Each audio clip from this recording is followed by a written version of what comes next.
I'm asked to graph the line y equals negative 2x minus 2. So it's actually y equals mx plus b. So I begin at negative 2 on the y-axis. So I come over to the y-axis and I begin at negative 2. My slope is negative 2 over 1. So I want to write my slope as a fraction.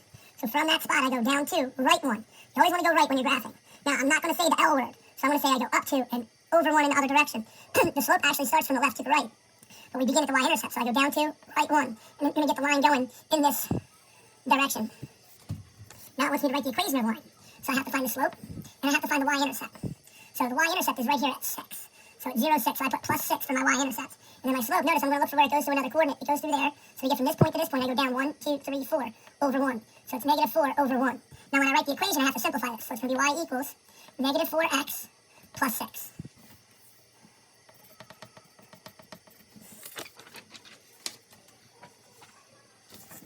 Y equals 2. So there's two types of lines that don't have any slope. There's a flux, and that would be a vertical line, and a hoi. That would be a horizontal line. And the horizontal line goes to y equals 2. So I go y equals 2, so I go up to the y-axis at 2, and I draw a horizontal line. Notice this next one is a vertical line, so it's going to be a vux. So I write down VUX, and it's going to be x equals, whatever this value is here. So notice it's between negative 8 and negative 10, so x equals negative 9. So if it's a vertical line, it's x equals a number.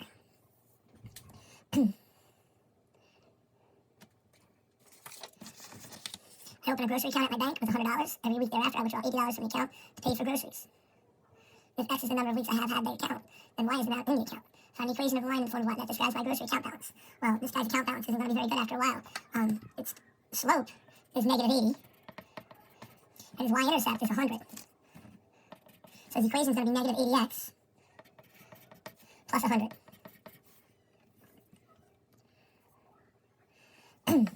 Now, this is a tough problem. It gives me a slope, and it goes through a point, negative 1, comma 12. So I have the point, negative 1, comma 12, and at the slope equals negative 7. And they want me to write in y equals mx plus b. They give me little boxes to put it in. Not that big of a deal. We're going to use this formula, y minus y sub 1 equals m times x minus x sub 1. I have another way of doing this, but I'm going to do it the way the teacher usually does it.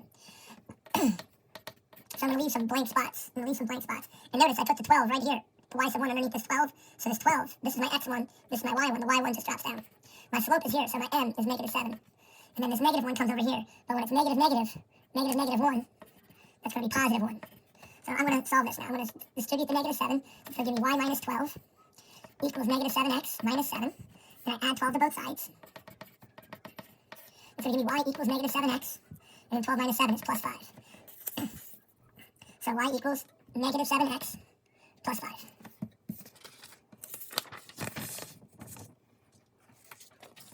Now they give me 2 points. And the 2 points are negative 865 and 10 comma negative 61. And they want me to write the equation going through those 2 points.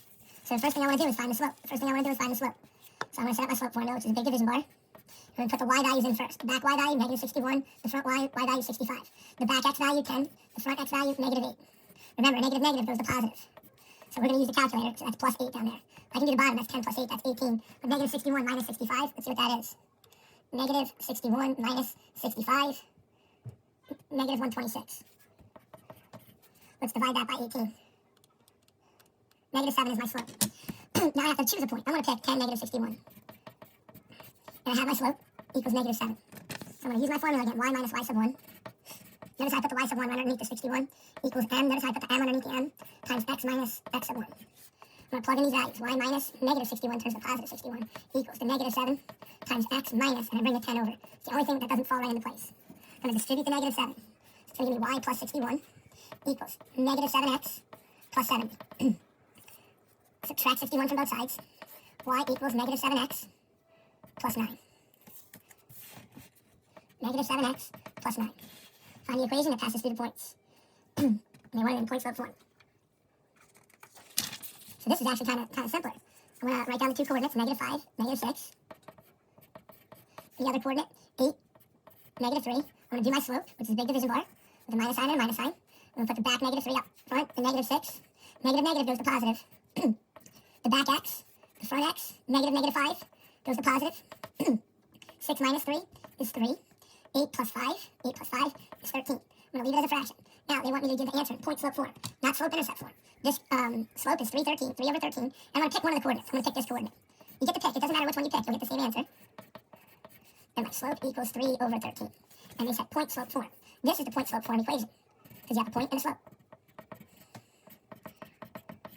Now, I'm going to just drop in the 3, so it's going to be y minus something equals something times x minus something.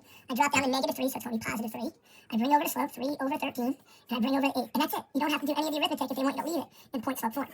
So I just type that into the computer. So y plus 3 equals 3 over 13, parentheses, x minus 8. They want me to find the x intercept. Now, when they want you to find the intercept, I like to do this memory mnemonic of yin and yang.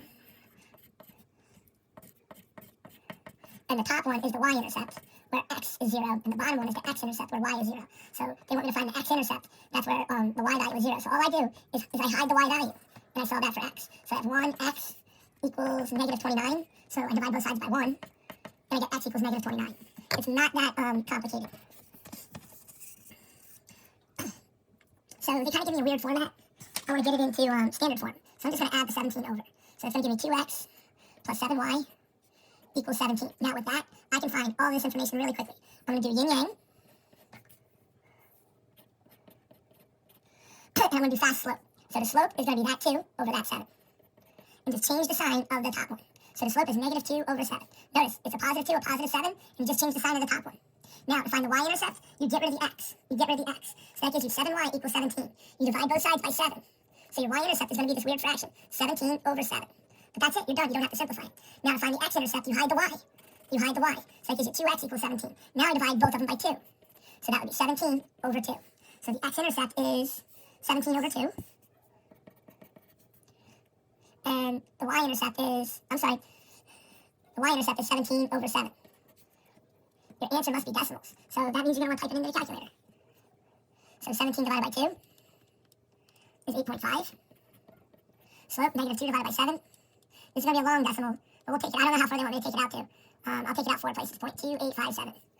0.2857. And then 17 divided by 7. 2.42857. 2.4286. If I take it out to 4 places. Now they want the x-intercept, the y-intercept. Now, I find the y-intercept first, so it might be a little confusing, but I do yin and yang, and this is my yin. So I'm going to find the y-intercept. To find the y-intercept, I hide the x value. That's why I do the y-intercept first. So negative 6 divided by negative 6 is positive 1. So that means I can graph 0, 1. Pop a dot there. Then I hide the y value. I hide the y value. And that gives me 2x equals negative 6. 2x equals negative 6. I divide both sides by 2, and that gives me x equals negative 3. So negative 3, 0 is my x-intercept. So my x-intercept is negative 3, 0. My y-intercept is 0, 1. And now I can graph it. Notice, from this point to this point, I go up 1 over 3. So I go up 1 over 3. And that would be my graph.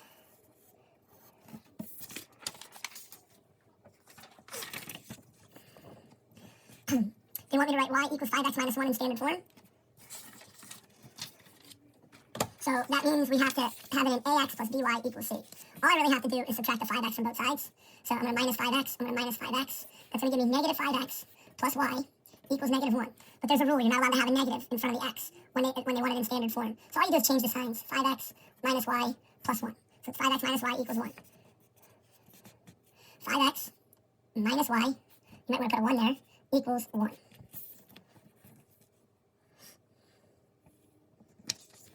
So descriptions of two lines. They want me to find the slope of line 1 and the slope of line 2. So the slope of line 1, I'm going to set up my slope formula. There's a big division bar with a minus sign and a minus sign. And then I do the back y value. I do the back y value. I do the front x value, the back x value. And the front x value, and do my arithmetic. 52 minus 0 is 52. Negative 11 minus 2 is negative 13. And then I'm going to divide that out. 52 divided by negative 13. Negative 4 is my slope. For the first line. For the second line, again, I'm going to set up my slope formula. It's a big division bar with a minus sign and a minus sign. The back y value, 9. The back y value, 12. The front x, the back x value, 0. The front x value, 12. So 9 minus 12 is negative, I don't know. Let me try that. 9 minus 12 is negative 3. Over 0 minus 12 is negative 12. So when I divide that out, negative 3 divided by negative 12, that gives me 0.25. I'm going to change it to a decimal at second FD. It equals 1/4. So that's 1/4. Now they want to know if they're parallel, perpendicular, or neither, okay? Well, this is negative 4 over 1, and this is the reciprocal of it, 1 over 4, but it's positive. So when they're negative reciprocals of one another, they're considered perpendicular. To be parallel, they would both have to either be negative 4 and negative 4, or 1/4 and 1/4.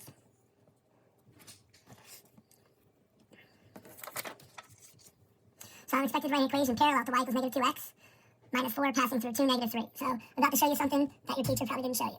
So I have the coordinate 2, comma, negative 3. And they wanted in y equals mx plus b format. So I'm going to write this down. Y equals negative 2x plus b. It has to have negative 2x in it if it's parallel to that. This number means absolutely nothing. It's a distractor. Now, all I need to do is find b. I'm almost done. My answer is going to be y equals negative 2x plus something. So over here, I'm going to actually write down my answer.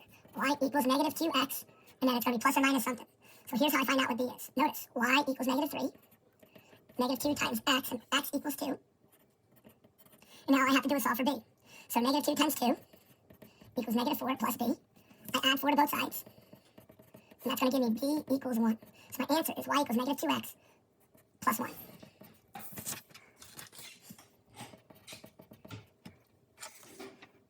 So it passes through this point, negative 3, negative 2. And it's perpendicular to negative 3. So my slope is negative 3 over 1, but perpendicular to that is going to be 1 over 3, negative reciprocal. So I'm going to write down y equals 1/3 x plus b. So I'm almost done. All I need to do is figure out what b is. So my answer is going to be y equals 1/3 x plus or minus something. So y equals negative 2. I plug the negative 2 in for y. 1/3 times x, and x equals negative 3 plus b. All right, negative 3 times 1 is negative 3 divided by 3 is negative 1. Negative 2 equals negative 1 plus b. Add 1. So b is going to equal 1 minus 2 is negative 1. So b is going to equal negative 1. 1/3 x minus 1 is my equation. Don't forget, if they already give you a y, don't put another y in there. It'll mark it wrong. So they want to know if 2, 2 is the solution to the equation. So all we're going to do is plug in 2 for both the x and the y value. So I put a 2 in, it's 3 times 2 for the x, minus 2 for the y, and we hope that equals 4. So 3 times 2 is 6, 6 minus 2 equals 4, so the first equation is true. Now I'm going to plug it in for the second equation. So 2, 2 again, 2, 2. So y is 2, so I put a 2 in for y, that equals negative 2. And I plug in the 2 value for the x, plus 6. So we're hoping 2 equals what this is over here. So that's negative 4 plus 6. And yeah, 6 minus 4 is 2. So that's true. So is that 2, 2 a solution to the system above? True, it is the solution to the system above.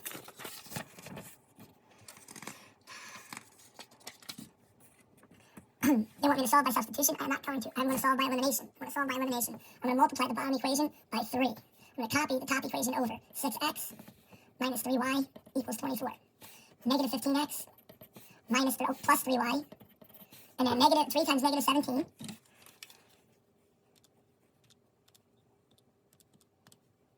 And equals negative 51. 6 minus 15. It's negative 9x. The y simplify. And 24 minus 51. Negative 27. Divide both sides by negative 9. So x is going to equal positive 3. So one solution. And it's going to be 3, comma. Now I need to find out what the y value is. So I take this x equals 3, and I plug it back into one of the original equations. I'm going to plug it into the top one. So 6 times 3, that's going to equal 18. And then minus 3y equals 24. So I'm going to minus 18 from both sides. So 24 minus 18 is 6. So negative 3y equals 6. Divide both sides by negative 3, y equals 2. So up here my y value would be 2. Again, I'm not going to solve by substitution. I'm going to solve by elimination. Now, this is a Miller thing. I always shoot for the y's, but notice it would be easy to multiply the top equation by 3. So I'm going to multiply the top equation by 3. That would give me 3x minus 6y equals, and then 3 times negative 18 is negative 54. And then I'm going to add these two equations. So 3x minus 3x is 0. They eliminate. Negative 6y minus 5y is negative 11y. Negative 54 minus 12 is negative 66. Be careful. I know y is going to equal 6, not x. Y equals 6. So now I have to take the y and plug it back into one of the equations. So I'm going to take the y equals 6 and plug it into the top equation. So x minus 12 equals negative 18. I'm going to add 12 to both sides. That's going to give me x equals 12 minus 18 is negative 6. So my solution is going to be negative 6, positive 6. One solution, negative 6, comma, positive 6. Now they're telling me to solve by elimination, and that's the way I usually always solve. They're being kind of mean. Nothing really eliminates really quickly. So we gotta get kind of tricky.